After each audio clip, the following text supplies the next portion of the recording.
Okay. It is crypto faceless. I remain faceless. I remain nameless, guys. Back at it again. Go ahead, give me a like on the way in as usual. And let's get into the crypto markets today. I'm going to be speaking about Zen.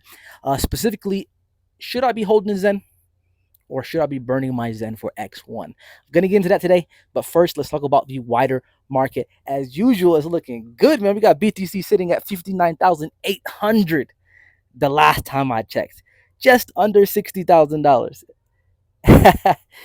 Oh man. Yeah, I can't even like the excitement is crazy, man. Um was I right or was I right? Was I right or was I right? Uh as soon as we hit 50K, I told you guys we're not gonna be in the 50Ks for long. We're not. I said that. Like go check my videos. I've been saying it for weeks. We're gonna be in 50K in the 50K level for about 2 weeks maximum. I said that multiple times, 2 to 3 weeks, and then we're gonna be out of the 50Ks. 2 weeks later, we're at 59,800. Guys, been right this whole time, been right since 20K. I'm bragging a little bit today. Today's a braggadocious day. But yeah, I mean, we got Ethereum sitting above 3,300, which was the signal that we wanted. We wanted to see a breakout in Ethereum. Ethereum being a leading indicator for the rest of the altcoins. Pretty much, we're going to see a crazy alt season. In a nutshell, right? No need to go into details. We've done that in the previous videos, but yeah, man, this market is actually crazy right now. But I want to actually say, I want to spend some time actually talk to you guys, talk to my audience, my subscribers, and I want to let you know this, right? We've gone up too far. I'm not gonna lie. Okay, um, this cycle we have accelerated faster than we have ever before. Okay, well, we're not supposed to be nearing the all-time highs at this time in the market. Like at this point in the market, we shouldn't be this high, according to the 4-year cycle, right? So if we take a look at the 4-year cycle, historically, we don't actually get near the all-time high until after the halving. And right now, of course, you guys know if you've been following me, I always talk about the halving. We are 2 weeks, 2 months, sorry, a little under 2 months before the halving. All right, so we have accelerated extremely fast, which should be noted. Like it should be noted whenever we have a difference in the market. It should be noted. I always say I don't believe the cycles will be different, and I hold that as a principle because I make my decisions basically off of the past. But this is one difference that I need you guys to know that this is a difference. We have to note that in our notebooks, write it down in your notepad, whatever. Um, and just keep that in mind. Keep that in mind because one of two situations can happen. We could either have the pre-halving dump that I spoke about a couple of videos ago. I told you guys about the pre-halving dump, which usually happens right before the halving every cycle. Um, we could have that pre-halving dump to kind of just reset everything and kind of like go back to where we should be. Um, or alternatively, we could just keep pumping. Okay, we could keep pumping, and we could actually see an accelerate like exponentially higher prices, um, and have an exponentially higher altcoin season slash bull run slash 2024, right? Um, Usually, what happens is we have a great 2024, or I should say the halving year. We have a great halving year with exponential gains, and then we also have the next year after that, which is 2025. If we continue to grow the way that we're growing exponentially faster than previous cycles, um, we might have fireworks in 2024, and that might be it actually, right? So the bull run could actually be, as a scenario, guys. This is all just scenarios. The bull run actually might have been brought up because of the Bitcoin ETF, or it could still last into 2025, but we just have extremely higher um, Bitcoin price, right? Bitcoin price of 200 something K rather than just 100K or 120K, which I talked about previously in some of my videos. So I'm just dropping different scenarios for you guys. Either we pump, either we have a pre-halving dump um, soon before the halving to reset things, or we keep going up and we just have a crazy 2024 and make ridiculous gains and we have a shorter cycle. Or third scenario, we just have, normal length cycle, but we just have extremely high numbers. Okay. All of them are possible. I don't know which one is going to be, but I'm here for the ride. And I watch my video about profit taking strategies because it's going to give you an idea how to take profits. We don't know what it's going to be. We don't know if we're going to have a long cycle, a normal cycle, extremely high prices, a shorter cycle. We don't know, but what we do know is we can take profits along the way so that we are protected. All right, we're protected if you dollar cost average. Anyway, let's get into Zen. All right, today's video is about Zen. It's about should I be holding Zen or should I be burning my Zen for X1? All right, everybody wants to know it. I'm getting a lot of questions about that on Twitter. By the way, follow me on Twitter. Link in the description. I'm trying to get my Twitter going. I'm going to be definitely posting a lot more than I have in the past. Now that the bull run's back around and we have the halving coming up, that's when things pop off. So definitely follow me on Twitter. Link in the description. All right, so let's get into it. The first thing I need to explain is what is Zen. All right, the first thing you got to know is what is Zen.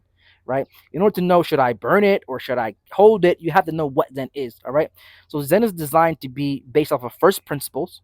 All right, it's meant to be fair crypto. Right, it's fair. Everybody you can mint it for free. Of course, you have to pay the gas fees, but it's fair. Right. It's also meant to be the cash for the Zen ecosystem. That's very important. It's meant to be the cash for the Zen ecosystem. So you got all of these projects that come out as a part of the Zen ecosystem. You can use that Zen to be a part of those projects. Okay, that's the use case for Zen, right? And we've seen that happen several times. All these different Zen ecosystem projects coming out: DB Zen, Zenify, Xenon, Phoenix, Zen Doge, all these different Zen projects or Zen ecosystem projects came out, and people have used them as cash, as Zen cash, you can say, as a way to get into Zen ecosystem projects. Right? That's the utility or the use case for Zen. That's the first thing you got to know. Okay. Now, the latest installation in the Zen ecosystem, as far as projects goes, is the X1 blockchain. Okay, it's a layer one blockchain. Is made by Jack and his team, Jack Levin, the founder of Zen. Right, this is the most anticipated Zen project, just so you know. Okay, and I talked about why people are going to want that. You can watch my last video, guys. I talked about exactly why people are going to want Zen. Okay, or X1. Sorry, exactly why people are going to want the new layer one called X1. Just in brief, it's because it has multiple narratives. It has multiple narratives on narratives on narratives. It's a layer one blockchain. We talked about why that's important. Everybody wants layer one blockchains every single bull run. It's also a hybrid blockchain. It's proof of work, proof of stake. It's DAG. It's hybrid. We've seen other hybrid blockchains do great numbers in recent history. Talking about just last year, right? It's also an AI, or it's utilizing AI. Um, Jack actually just tweeted. I talked about it yesterday in my video, but Jack just tweeted about it recently. He tweeted about more AI features or ways they're going to be using AI in the blockchain. So go check that out on Twitter. So that's another narrative. It's also going to utilize inscriptions. All right, think ordinals, BRC20s. Think that's all connected to Bitcoin. That's also a narrative this cycle because the Bitcoin ETF, anything related to Bitcoin is a narrative. And then we have fair crypto. It's also fair crypto. I didn't speak about this in my last video. I forgot. It's actually a huge part of this and a great narrative as well. It's fair crypto, right? You can, like, one of the only ways to get X1 or XN, the gas token for X1, is to do what? Is to burn your Zen. There's no founder allocation here in X1. There's no team allocation. There's no VC allocation, right? It's fair crypto, and that's something that we don't actually push enough. That should actually be a really big narrative this cycle. I think we should push that more as a community. Fair crypto is it. I mean, it protects you from being dumped on. Like, that is a huge benefit. That's gonna pull more people into buying your coin. It's telling them, hey, it's fair crypto. No VCs. Nobody's got more than you got. Nobody can dump on top of your head later on. Nobody can push the price down. Right. That's a huge narrative in itself. So all of these five narratives, layer one, hybrid blockchain, AI, inscription, fair crypto, that's five different narratives in one coin, right? And hot narratives at that, right? So that's why people are gonna want X1, right? Go watch my last video about that and why people are gonna want X1. I go into detail about each one. All right, so boom. Because of these five narratives, everybody's gonna want to get X1. Okay, they're gonna flock towards X1. Yes, there are multiple ways to get X1. We know that you can use NFTs, you can stake Xenium, you can do liquid staking, but people are gonna go to the one that's the easiest, right? All right, the people who have NFTs already, is NFTs, they're gonna use those. All right, cool. Some people who are already mining Zen blocks and they're mining Xenium, they're gonna stake their Xenium. But people are not gonna just start staking or mining for Xenium out the blue so they can get into X1. It's not gonna happen. Like liquid staking, same thing. If you're into liquid staking or that's something that you wanted to do, then you actually might do that. All right. Oh, we just hit 60K. I just got a notification right now. We just hit 60K, guys. 60K VTC. Wow. Right in the middle of recording. Wow. Amazing, guys. Congratulations, guys. I've been saying it since the beginning, man. I've been saying it since we hit 50K. I said we're gonna be out of the 50Ks in 2 weeks. Exactly 2 weeks later, what happens? 60K. Go ahead, give me a like, comment, subscribe, guys. I've been giving you guys gems alpha this whole time. I've been the one screaming this whole time since 20K. I've been screaming on the channel. Do not listen to the bears. Do not listen to the bears, guys. Don't listen to Capo on Twitter. Don't listen to Data Dash. My first video was about Data Dash, right? Oh man. And why the guy was bearish. And look at us now. That was at 20 something K. Look at us now. We just hit 60K mid recording. It's crazy, man. Everything is looking good right now. And we're pre halving. This is kind of crazy. We shouldn't be this high, by the way. We shouldn't be this high pre halving. Anyway, let's get back to what I was talking about, right? Because okay, there's multiple ways to get into Zen. Okay, not Zen, X1. There's multiple ways to get into X1, but people are not gonna just start mining for Zenium out the blue just so they can get into X1. They're gonna use the easiest route possible. The easiest route possible is to just buy Zen, burn it, you get X1, right? That's the easiest route. You have burn credits and you can participate in the moon parties, right? So that's what they're gonna do, right? So what's gonna happen to the Zen price? It's gonna go up because that's the easiest route or to get into X1. Buy Zen, burn it. You have burn credits now. You can participate in the moon parties, and then you can get your XN tokens, right? Now, depending on how long. So let me say this. So now, at a certain point, at some point, XN is gonna go onto the open market. It's gonna start trading on the open market. Okay. Depending on how long the moon parties are, how long they last, how many moon parties are we gonna have. We still don't have these details. We're waiting on Jack for most of these details.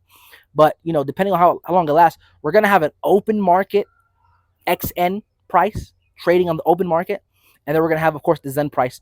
Um, uh, if the open market XN is doing good, the price is going up, the chart is going to the up and to the right.